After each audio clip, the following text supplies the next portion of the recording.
शेरा नाम का शेर जंगल के सबसे कुशल और सबसे ज्यादा क्रूर शिकारियों में गिना जाता था। अपनी टीम के साथ उसने अनगिनत भैंसों, हिरणों व अन्य जानवरों का शिकार किया था। उसकी ताकत और क्रूरता से जंगल के सभी प्राणी थर थर कांप जाते, जिसके परिणाम स्वरूप अब उसे अपनी काबिलियत और ताकत पर घमंड बढ़ने लगा। एक बार उसने अपनी टीम के साथियों से कहा, आज से जो भी शिकार होगा उस पर सबसे पहले मेरा हक होगा। मेरे खाने के बाद ही बचा कूचा तुम सभी आपस में बांटकर खा लेना। अपनी टीम के एक सदस्य शेरा के मुंह से ऐसी घमंड भरी बातें सुन सभी अचंभित थे। तभी उनमें से एक बुजुर्ग शेर ने शेरा से कहा, तुम होश में तो हो? तुम्हें आज अचानक क्या हो गया? तुम ऐसी बात क्यों कर रहे हो? शेरा बोला, मैं बिल्कुल होश में हूं। क्या तुम सब ये नहीं जानते कि हम जितने भी शिकार करते हैं उसमें मेरा सबसे बड़ा योगदान होता है। मैं ही तो हूं जिसकी वजह से हम इतने शिकार कर पाते हैं। इसलिए शिकार पर सबसे पहला हक मेरा ही है और अब सभी को मेरी बात माननी ही पड़ेगी।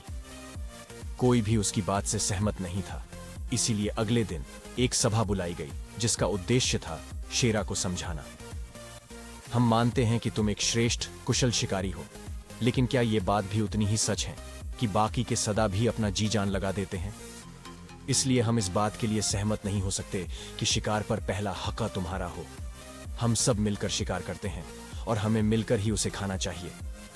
टीम के सभी सदस्यों ने शेरा से कहा। शेरा इस बात को सुन गुस्से से अपने ही घमंड में चूर होकर बोला, तुम सबकी मति मारी गई है जो मेरी बात को मानने से इनकार कर रहे हो। अगर ऐसी ही बात है तो आज से मैं अकेले ही शिकार करूंगा और तुम सब मिलकर खुद अपने लिए शिकार करना। जब भूखे मरोगे तब मेरे पास गिड़गिड़ाते हुए मत आना।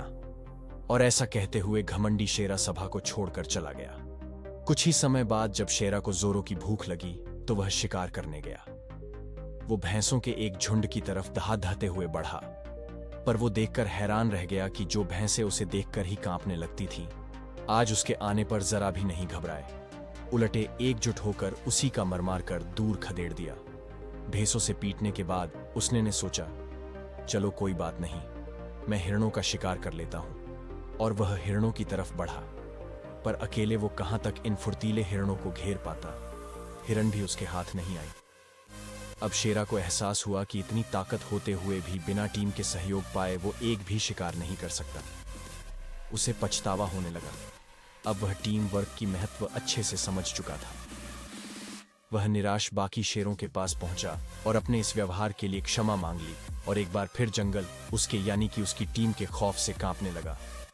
कहानी की सीख, चाहे हम स्पोर्ट्स में हो, कॉर्पोरेट वर्ल्ड में काम करते हो या कोई बिजनेस करते हो या किसी भी क्षेत्र में सफलता पाना चाहते हैं, तो हमें एक अच्छी टीम का साथ चाहिए।